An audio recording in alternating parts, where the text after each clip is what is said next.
Thank you, Okay. Laura. Okay, cool. Hello. As many of you probably know, we launched the Kaggle competition last week, week before last week. You'd think I know, I pressed the button. Um, and as far as I'm aware, all accounts that I've been checking on, it has been going well. There was small issues last week that were attended to, I think, fairly quickly.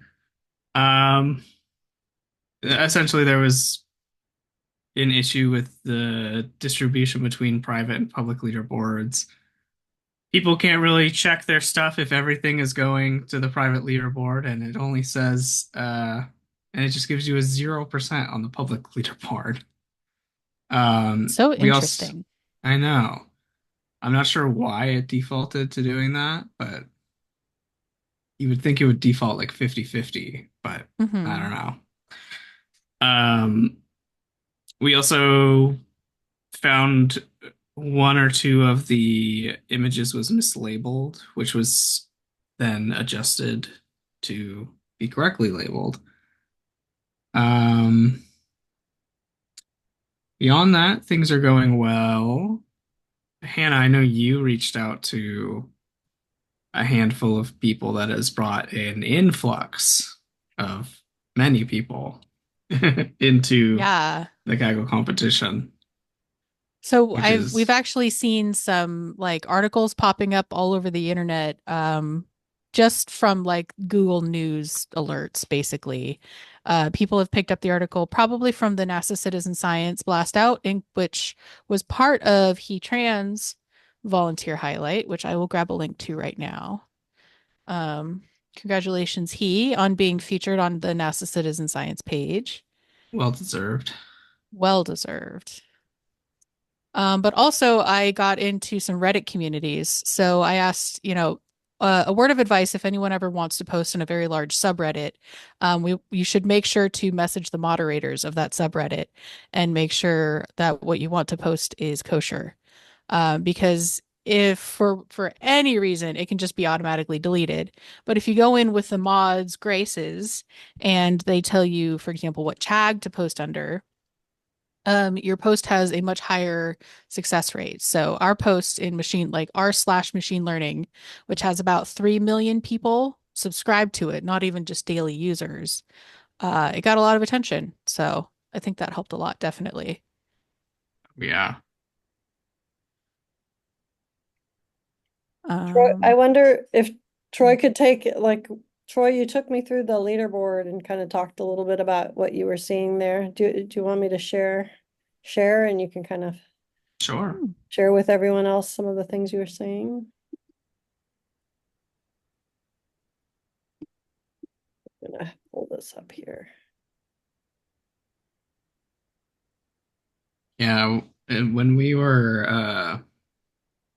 and I were looking at it on Thursday, I was actually surprised at the level of accuracy that like 95% is crazy, knowing that the the curated data set that exists is very small. Naturally, as the data set is larger, you can get higher and higher accuracies, but 95% is pretty incredible for a not very large data set. And not only not a not large data set, but a very biased data set. So it's kind of crazy to have that somebody had figured it out to get it that high. mhm. Um, Also, between the next three highest is interestingly enough exactly 91.428%. Mm. What does it mean? That means we have a four-way tie for second place right now. That's pretty incredible. Yeah, that's kind of insane. It's very possible that they may be working on it as a team. Oh, I Because see. having it down to the third decimal point to be the same is very unlikely. Uh-huh. Um, but very cool. And then can you explain why there are multiple entries for each person? You can submit multiple times a day, and it's essentially just like to get a score so that you can adjust and make feedback or adjust and make the model better. So when they can run it and because they have access to the whole data set, right? And so if they want to make a subset themselves and then run on that subset, you could get an idea of about where your model would run, but you only get an actual number of what we have from submitting it and then getting a value. And that 90 whatever percent will not be the same for the private leaderboard, which is what we actually grade off of. Mm, Because it we have a set of testing data that is cut in half for the public and the private leaderboard. The private one is the one we actually score, and the public one is the one where you can see it and make adjustments, or be like, well, I'm 4% ahead of everybody else in theory. I don't have to work very much harder. I'm way ahead. interesting. Very cool. Yes.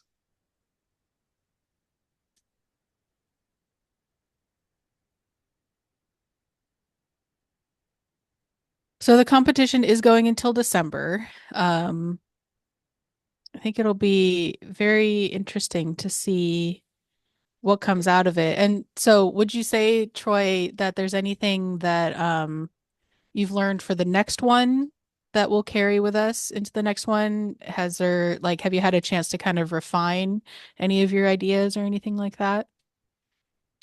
Um, yes and no. Yes, primarily, and we learned how to set it up. A lot of just the semantics of setting up a Kaggle Mm, competition, we've definitely figured it out. And one of the biggest things is the preparation of data and mostly the labeling of data and how much we need. We, right. which was severely underestimated, Hmm. which I hope will not be the case in the next one, which will be harder and more interesting. Yes, this is definitely kind of a warm up in terms of data science that we are presenting to the world via this Kaggle competition. It's a warm up for us, really, more than anything. Well, Yeah, cool. definitely. Anything else you want to say about the Kaggle competition, or does anyone have a question for Troy that he may or may not be able to answer, but I'm sure we'll be able to get you an answer eventually.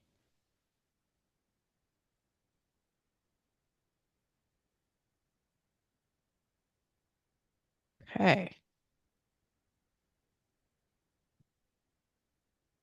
Well, um, moving on to the next item on our agenda, we will in a moment be hearing from Diane Miller if her technology is treating her well. But before that, I thought maybe we could talk as a group about your guys' experience with photograph processing. If anyone wants to talk about their routine, if you have one for processing your pictures, do you have a favorite program that you like to use? Do you have a favorite resource on the internet that you like to access when you're getting ready to process, or is it just totally autopilot at this point for you guys? Anyone can feel free to jump in. I'm just gonna say that I'm really gonna be all ears and taking notes because I'm still old school and would be shooting film and processing in my darkroom if I could right now. So all of this, processing these images from the eclipse and whatnot, and my comet shots from last night, and is all brand spanking new to me. And I have a personal vengeance against Photoshop, so it's really hard to get into this. There are other programs, although from what I understand, the other programs do operate kind of similarly to Photoshop, but you're not stuck with Photoshop, luckily, I think that means. Are you part of our Discord, Jesse? Yeah, I don't So get on it much because it's not part of my normal thing, but totally, um, totally. If it's helpful, maybe that's a place where we can well, we can post the recording to this episode or this meeting, for example, and then it'll be I see you laughing at me, Dar. It was kind of funny. I think we should Um, refer to them as I episodes. like it actually. It was a Freudian slip almost, but um, so yeah, we can post a bunch of resources there, and then they're just accessible whenever you next begin to get in the processing mood. A very cute puppy you have with you. A podcastian slip, says Dar. she's very jealous right now. It's been a long day. Oh, must have attention. This is worse than a cat. Oh. Um, anyone want to share any advice or tips about processing images?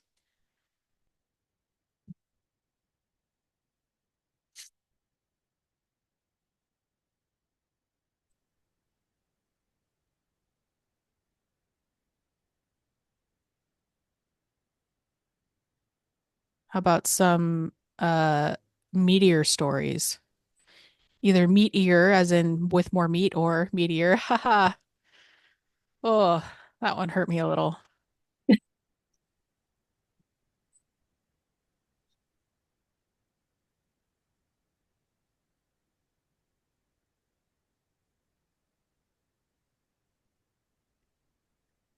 All right, so I'll ask, what are people using? Like, I heard Jessie say she's not a fan of Photoshop. Are there people that are? And feel free to type in the chat if you don't want to unmute your microphone also.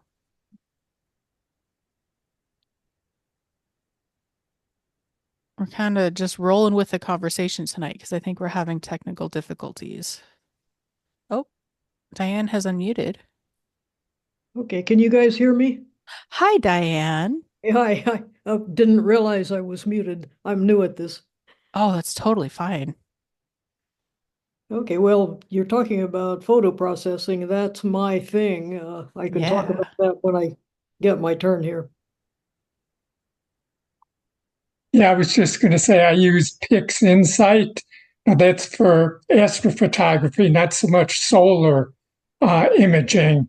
Um, it does take, there's quite a bit of learning curve. It is different than Photoshop, although it has Mhm. some of the same capabilities. There's also AI tools that have been published, extra cost, that help processing.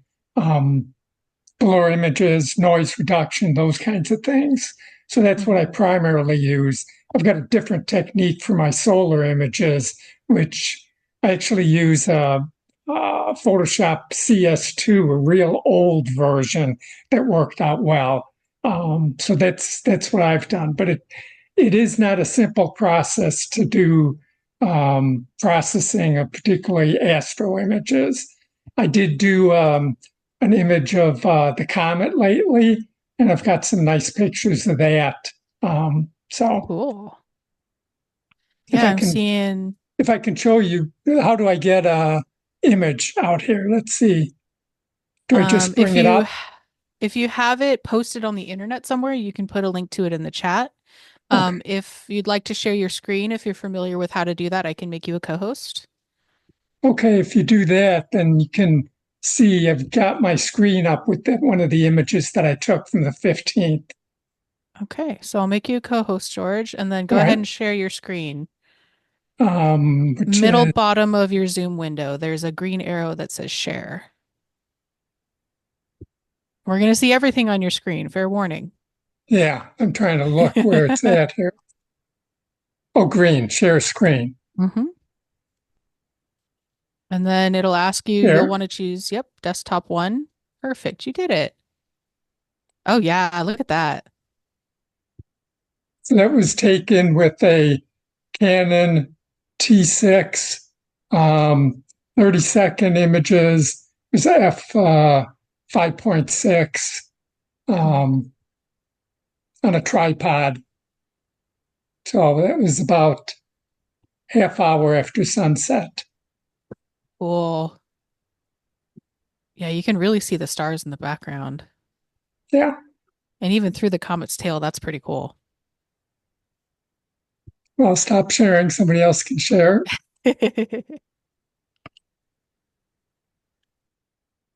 Yeah, if someone else wants to share, we've got another maybe like 10 minutes before we gotta put Diane in the driver's seat. I see in the chat, he says that he uses Lightroom. Russell also uses Lightroom. Jennifer Wright says Lightroom and Photoshop, depends on the editing. That makes sense. Laura says that she uses fancy Python code that her colleagues have written. I'm not sure what DS9 is. What's DS9, Laura? Oh, it's an astronomical, it's if you have FITS files from astronomy, which we're turning all the data, Eclipse data into FITS files, which has all the metadata attached with it, and it will read in FITS files. Neat. They fit. Oh. Anyway. Um, yes, living in the Pacific Northwest, it is prone to rain and mist, isn't it? The other day we had some really awesome aurora happening like in Sonoma County. We could actually see some of it on our cameras, and it was just so cloudy that it was like, meh, you don't get any. But that's okay. Not Star Trek DS9. No, apparently not he.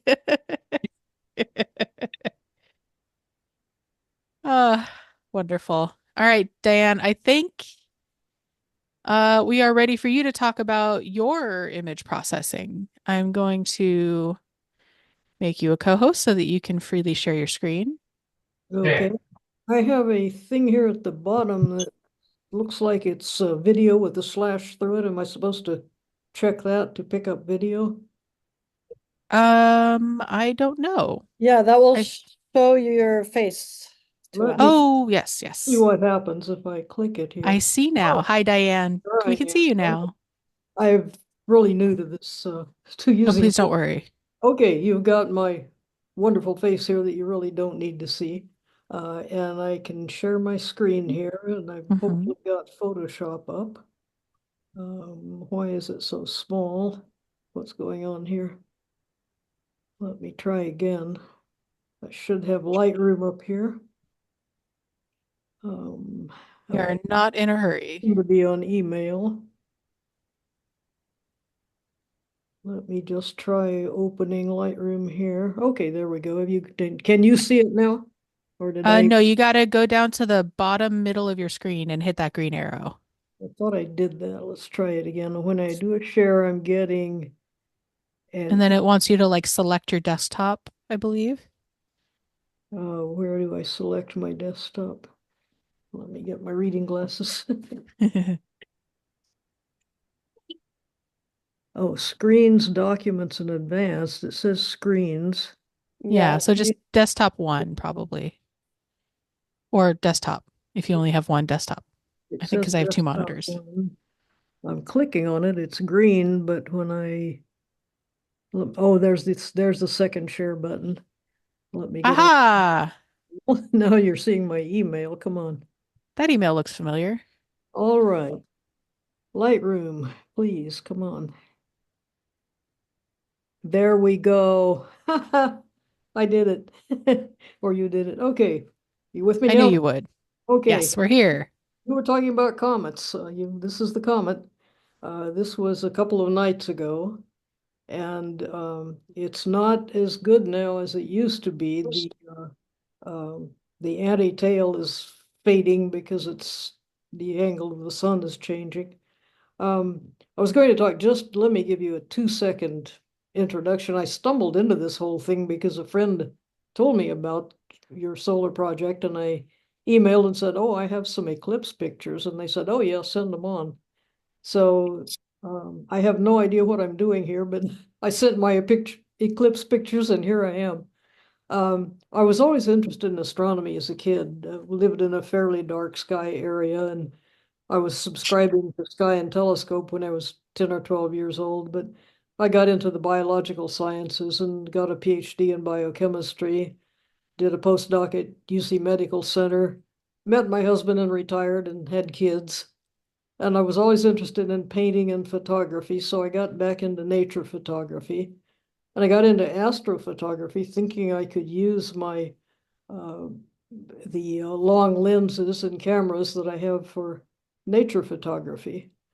And I got a tracker and started trying to learn what I was doing, and quickly found out that I wasn't happy with what I could do with regular photography equipment. So I started upgrading to real astro gear.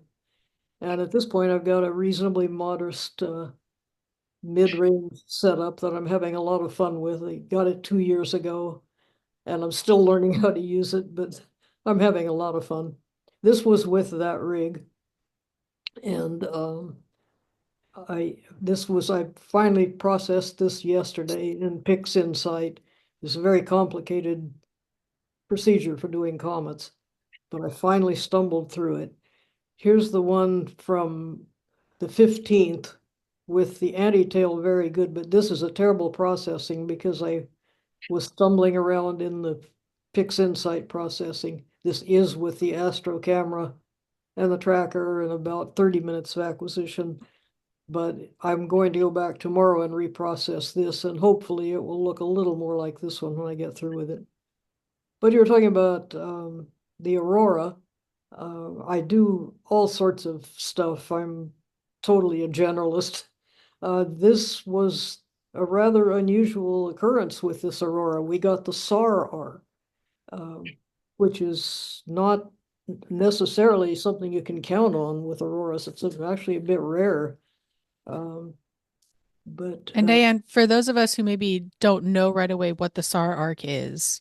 it's let's see, I wrote down a brief explanation because I didn't know either until I posted this online and a friend told me about it. It's the stable auroral red arc. It occurs during intense geomagnetic storms, but it's not an aurora. Auroras are caused by charged particles exciting atoms in the upper atmosphere, and the Van Allen melts, causing them to emit light. The SAR arc is caused by heat in the upper atmosphere interacting with the Earth's ring current system. So now you know as much about it as I do. I'm afraid that was all quite new to me, but I was delighted to find that it was unusual and rare to capture it. This is a view from right off of our deck looking north. I was too lazy to go finding a good location for the eclipse because I had my tracker set up behind the garage, hoping to be able to shoot the comet, but it was not visible yet. Anyway, that's that's the first one I ever got. I left the camera running and just hoping to be able to catch some aurora. Left it on running all night with an intervalometer catching the different things. So these are a couple of things I got. I have a video here, but it runs for a minute. I don't know if you want to take time for it now. I can show it at the end if you want, but it's 4 hours of it condensed into a minute. But let's skip over that for now because I got a bunch of stuff I want to show you for whatever. Sure. This is the morning comet. It took me two mornings to find it. I went up on Fountain Grove Parkway where there was a reasonably low horizon to the east. The first morning I couldn't see anything. It drove me crazy. The second morning I finally located where it was. I saw a tail of it finally when I got home and looked at the pictures. I couldn't see it at all, even through the camera. But the next morning I knew where to look above this feature. And this is just a plain regular 400 millimeter lens, Canon mirrorless camera. So that was kind of my, okay, if I can shoot this, maybe I can shoot in the evening sky, which I've been lucky enough with. But eclipses, I've been chasing eclipses for a while, but not not like the real eclipse chasers do. This was the third one that I got. Uh, I'm lucky enough to be married to a guy who likes airplanes, and we were headed for Texas, West Texas, figuring that might be a good place for it. And the weather started looking terrible there, and we had been thinking ahead of time. I had aircraft sectional charts laid out all over the floor with the eclipse path marked on them. And he kept saying there's a really big airport in northern Arkansas. Let's try to go there, Walnut Ridge, because all the airports in the path had they were closed for arrivals for a year before. Everybody had reserved spots because there aren't usually a lot of parking places. But this was a huge World War II training base, and there's like 400 acres of concrete. So he said, let's go there. We called them, they could take us. So we wound up there. And this is the morning before the eclipse. I've got my rig set up here. It's the tracker that I have, but with a regular Canon camera and 400 millimeter, 1 to 500 millimeter lens, which was quite adequate for the eclipse. It would have been too complicated to try and shoot the astro camera. And it was, you can see it's a little, a little iffy there on the skies, but it did clear up just before the eclipse, and I started getting some pictures. And I'll just zip through them here. I did a whole set of exposures to try and get the outer corona blended with the inner, and this was the blend of all of them put together. Whoops, what did I do here? And this is what I put together from the whole path from start to beginning, start to end. And here's another, trying to get the Bailey's beads at the end. I've never gotten decent Bailey's beads, and I've never gotten a good diamond ring. That's makes me sad, but sooner or later. This is how I managed to put the corona together. The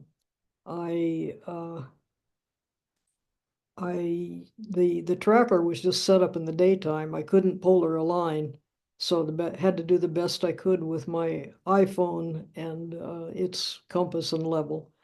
So as the partial phases started in, I started taking pictures every 5 minutes with a timer, so with an intervalometer, so the timing was accurate. And this is a 5 minute, this is how much the sun moved in 5 minutes. And that gave me a way to align the images of the corona that were shot with shutter speeds from a 400th of a second to 4 seconds. Because it would have been easy to align it on the moon, but the moon moved relative to the sun, and I needed to line up the sun. So this told me exactly how far to move each one to line them up as a stack in Photoshop, and then I could blend them together. So I was quite pleased that I was able to get that final result. And this is the very pretty eclipse, and this is 2017. I did basically the same thing here. This is a composite. I shot the star field 6 months ahead of time, and so I could composite it in Photoshop, and I put in Earthshine. I just can't resist doing things like that. So this is one of my images that I'm most proud of.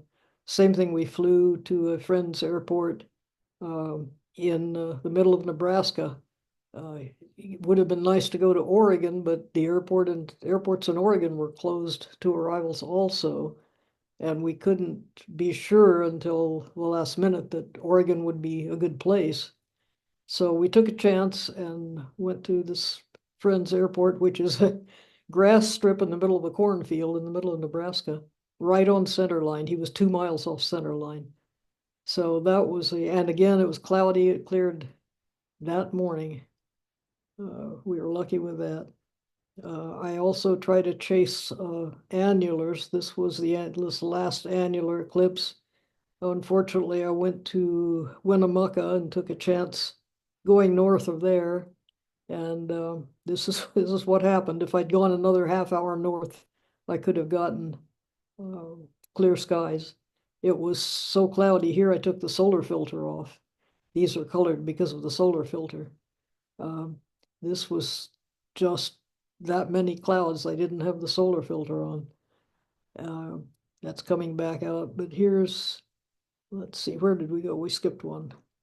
There, this is this is right at the moment of maximum eclipse. And it wasn't tracking. I just had would have been too much trouble to travel and try to set up the tracker. So just managed to eyeball it and hit it with luck. I was not very well centered, but I'm glad I got it. And here's this is, what am I doing here? This is from the previous annular eclipse from up at Pyramid Lake, which I did manage to have some decent weather. There's some clouds coming in here, and it clouded over at the end. So I gave up and quit. But I was pretty lucky here to get darn close to center line on that. I was happy with that. And I shoot Milky Ways sometimes. This was up at Lee Vining at Mono Lake with some light painting on some of the tufa. And that's a full arc of the Milky Way that you never get very good quality, but it's fun to be able to do it. You shoot a whole bunch of vertical compositions and line them up in Photoshop or in PT GUI software. And another Milky Way from the Alabama Hills. And that's a Milky Way from the Alvord Desert, which is one of the places we go sometimes to hang out and shoot dark sky stuff. A galactic center of the Milky Way. I just love being able to do that. This is the Rho region. I really want to get a better close-up of that. It's too much for my tracker.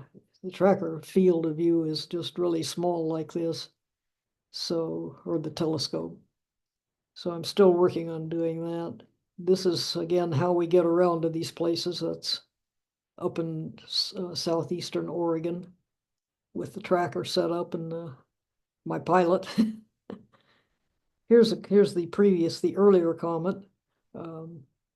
This was from this last March, and I managed to get a reasonably good view of that. It's got a fairly interesting tail, and I didn't put large enough pictures here. You can't see much of it, but that's with the Astro rig and PixInsight processing. And this was the first comet I managed to shoot. This was a couple of years ago. And all comets look so different. This is just a tiny tail on this one, and this is some sort of another dust cloud that is left in its wake. I don't know exactly. There's an ion tail and a dust tail, and I suspect this is the ion tail. And one of your experts can tell you more about that than I can. This was Comet Neowise. This is shot from our deck just with a regular camera again. This was before I had the Astro rig. And this is Zodiacal Light, shot from up at Lake Sonoma. There's a nice dark sky site up there, but unfortunately it has too many trees around it for a lot of stuff. I like to play with things like this. This is just a composite of the actual Earth shine on the moon. And of course, it's very, very dim compared to the bright light here. So it took a very careful blending of exposures to get this. And that's the occultation of Mars. That's Mars up there, which looks a lot smaller to a camera view than it does to the eye. And it didn't occult from here. This was shot from my house again. I understand down south around close to the Mexican border somewhere, there was enough of a different angle that it did occult the moon. And I love to shoot lunar eclipses. This is the 10th one I've shot. This was again from right here at the house. There's another one coming up in a year and a half or something. I'm hoping to get I hope to get a tracked picture of it. This one wasn't tracked, and tracking would give me a lot better detail. I like to shoot sunspots. This was a big sunspot from several years ago, and I can't remember the name of it. Just a plain old regular solar filter, nothing special. I like to play with, this is Big Dipper and some light painting on an interesting tree. And star trails are always fun. This is up at Bodie State Historic Park up in the Sierra. A nice dark night up there. this was a special photography workshop, which gave us access at night up there. And I like to play with stuff like this, just throwing together a Milky Way and some quotes and the star trails. This is Edgar Lee Masters' Spoon River Anthology, the last words of it, which I thought was kind of cute. I get these crazy things sometimes. Star trails from, again, this is a sunset at the Alvord Desert. And who knows which lunar eclipse that was a long time ago. This was the first solar eclipse I ever shot from Guadalupe. And that's a long story how we got to do that. I'm not going to take your time for that. Of course, I composited it here. This is the sunset in Monument Valley, or sunrise, I guess. And this was the sunset off our deck that I did a mirror on. That's my modest little astro rig, astro camera, guide scope, ASCII air, little computer that runs the whole thing, and an auto focuser. And just a quick few things I've shot through that thing just recently. These go back over the couple of years I've been using it, and they're not all very good quality. Some of them need to be reshot. North American Nebula, the focus changed on me here as the temperature went down, so that's got to be a reshoot. The stars are not really well focused if you look at it closely. And just to run through the Pleiades, Horsehead and Flame, which is a fun target. That's in Orion. And the Orion Nebula, that's a very old one that needs to be redone. That's before I got my astro rig. That was with a regular camera. And I like to shoot nature stuff. You were just sort of curious about what I shoot, I think. Nuthatches, turkeys, stuff that I find here mostly. Acorn woodpeckers are quite fun. That was a red-tailed hawk trying to kill a piece of wood. I thought he had a prey, but he was breaking up a piece of wood and taking it to a nest, apparently. That is so interesting. Juvenile western bluebird. That's an oriole, not a bullock's. It's there's two kinds of orioles up here, and I forget names. It's a hooded oriole, a juvenile hooded, and that's a bullock's mature male. And I like to shoot waves over at the coast, and I like to shoot flowers. Sonoma Botanical Garden is a wonderful place to shoot flowers. Oh, I bet. And oh, sorry, you were gonna somebody say something? Oh, no, no, keep going. Okay. And I like to shoot dragonflies.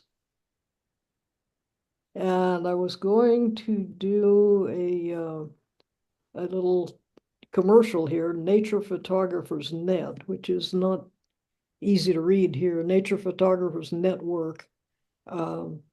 They have all sorts of photography stuff. It's a forum. I'm the moderator on the Astro and Nightscape forum, and they've got avian, landscape, night and astro, macro, flora, everything, animals, everything else. If anybody is interested, check out Nature Photographers Network. It's really a fun place to hang out. And I believe you can look at all this stuff. You have to join to post or comment, but I believe everybody can see all the stuff on it before they do that. And here's my business card if anybody wants to check me out. DianeDMiller.com is my website, and there's way too much stuff on it. But that's my thing. If anybody wants to talk about Photoshop, Lightroom, Photoshop are my go-to things for regular photography, what I call daytime photography. And I use PixInsight for astro stuff. And I think I have permanent brain damage from managing to figure out PixInsight.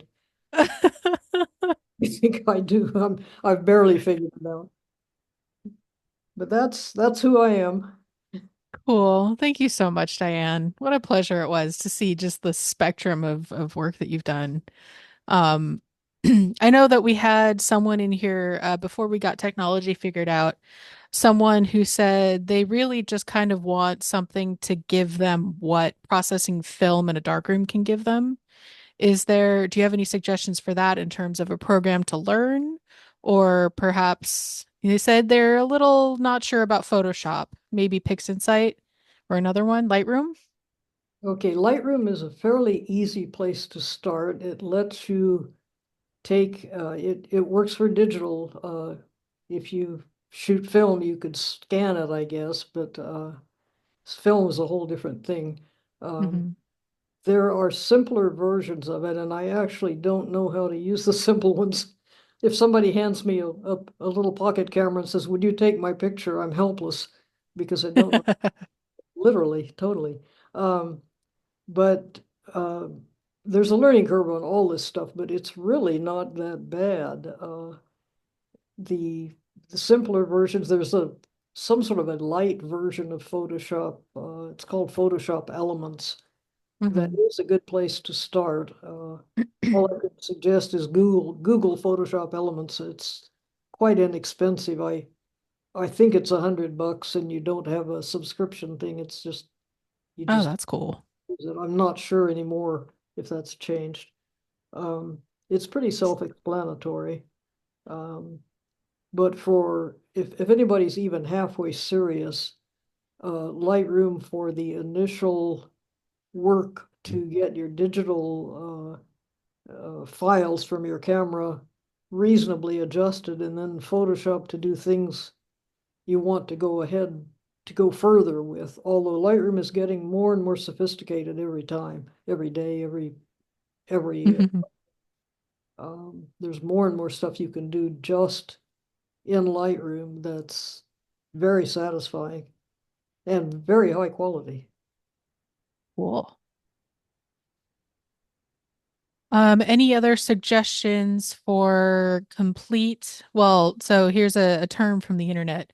A complete beginner that doesn't know anything is often called a noob, an Noob. So, any advice for noobs out there, Diane? Um, honestly, not. It's it's a learning process. Hmm. Like I said, I'm helpless with a simple pocket camera. Uh, Hmm. even iPhone or these the Android, whatever the other uh, pocket cameras are, they do a pretty good job anymore.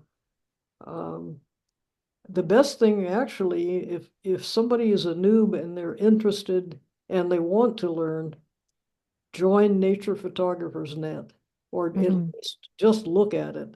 Uh, Yeah. people then we got all levels of people there and all sorts of interests. At least it gives you an idea of what pictures are to you to people post something and people critique it. It's not it's sort of the anti-Facebook, where you don't get likes. I mean, you get likes, but they're not likes. You get people appreciating what you do, and you get people advising you what you might do better. Um, you Yeah, that's awesome. Um, and I believe you can look at everything, as I said, without joining. It's only, I think it's $100 a year or $10 a month to join so you can post things and make comments. Hmm. And here Cool.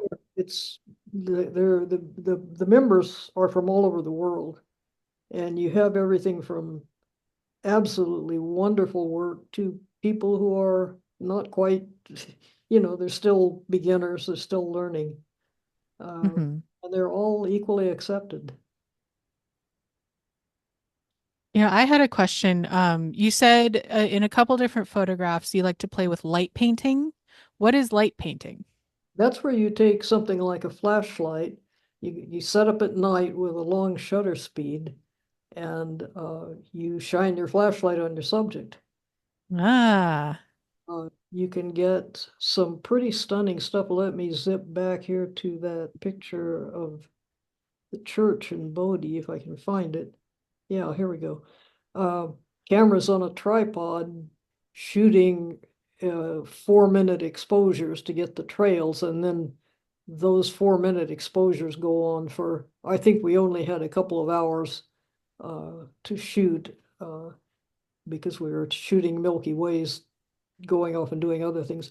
But the guy who ran the workshop set up lights. He put a light inside the church and several lights on the outside aimed at it to get some very dim, subtle lighting. Mm-hmm. And the tree here, I was literally standing with a flashlight, and I shot the picture, or I was shooting pictures. I was, again, a picture every few seconds of set with the exposure for the Big Dipper for the sky, and short Mm-hmm. exposures so that the stars weren't moving during the time. I think it was maybe 15-second exposures or something. Very And the cool. camera was just sitting there with an intervalometer. Every 15 seconds, it would shoot a picture. And I was running around like a chicken with its head cut off with a flashlight with a narrow beam on it, illuminating different parts of the tree. And then afterwards, I've stacked them all up in Photoshop and masked out the parts I really liked on the tree. So this is probably 4 or 5 different shots of the tree all put together. You don't Mm. have to do that. I could have done one exposure and just painted away, but it looks better if um, you can't. I couldn't judge ahead of time quite how it was going to look. I didn't want to just blast it with light. That would have looked really strange. Oh, sure. Yeah. And so it's basically the processing part of this image, for example, is just the layering of several different ones on top of each other, basically. Yeah, layer them in Photoshop, and you can put a mask on each layer and mask out everything except the part you like. And I just stacked, this might be 4 or 5 layers from the background, and then subsequent ones. The bottom one probably had no light on the tree, and then I could uh, doing a mask in Photoshop is so easy.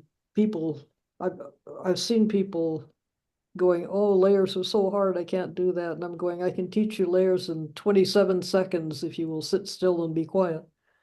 Uh, Literally, it's not at all complicated, and it's wonderful what you can do with it. And the Hmm. mask of those layers, you can literally, it's not easy with a mouse. I use a Wacom tablet, which lets me draw with the cursor instead of with a clumsy mouse.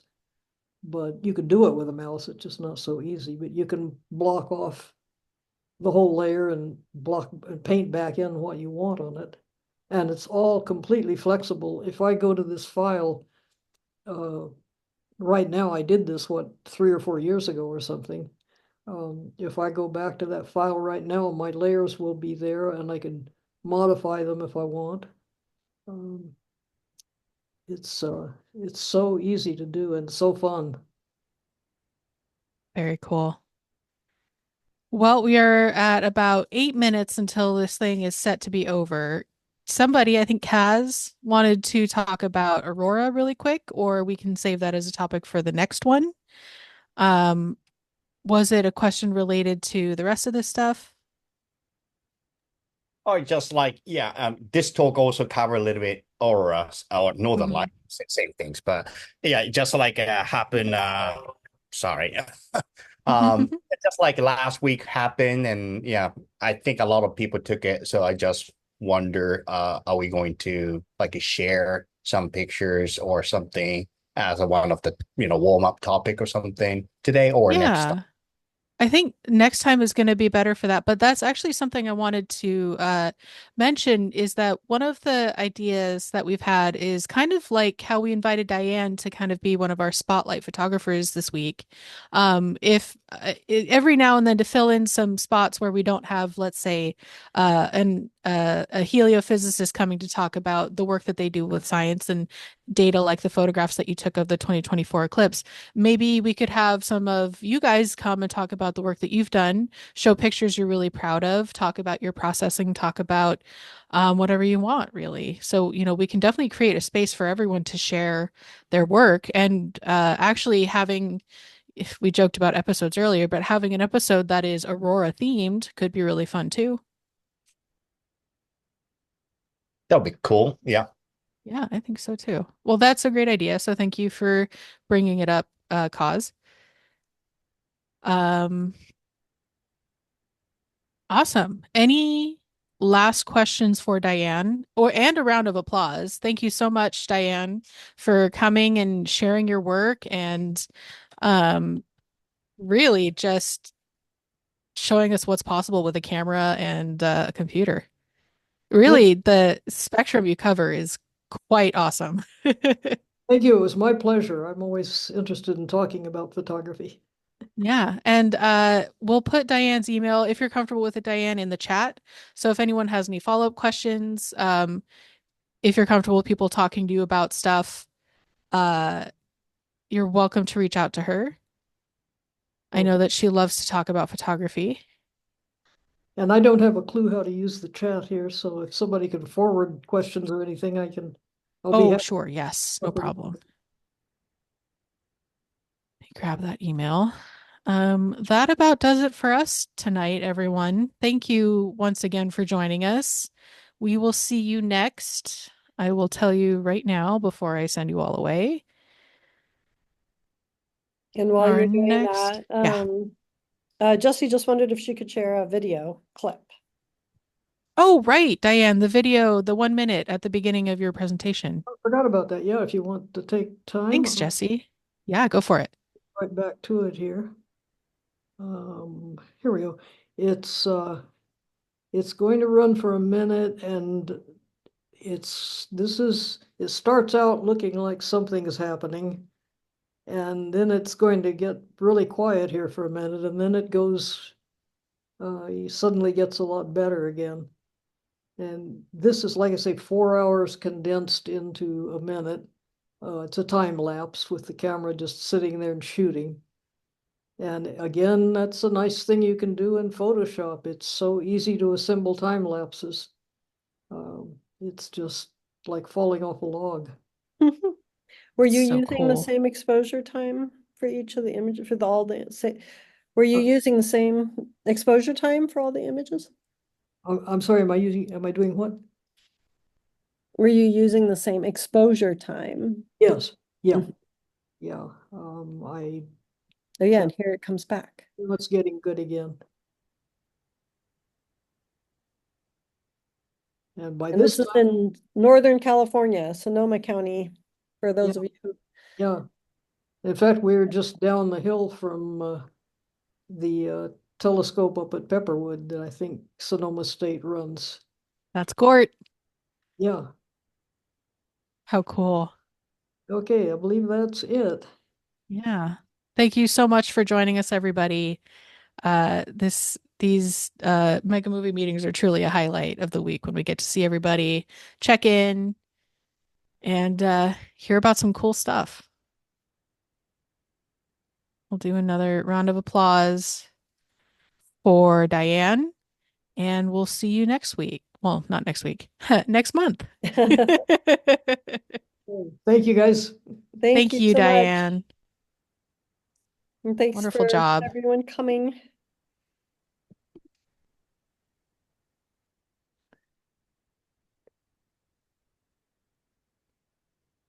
Thank you, Jesse.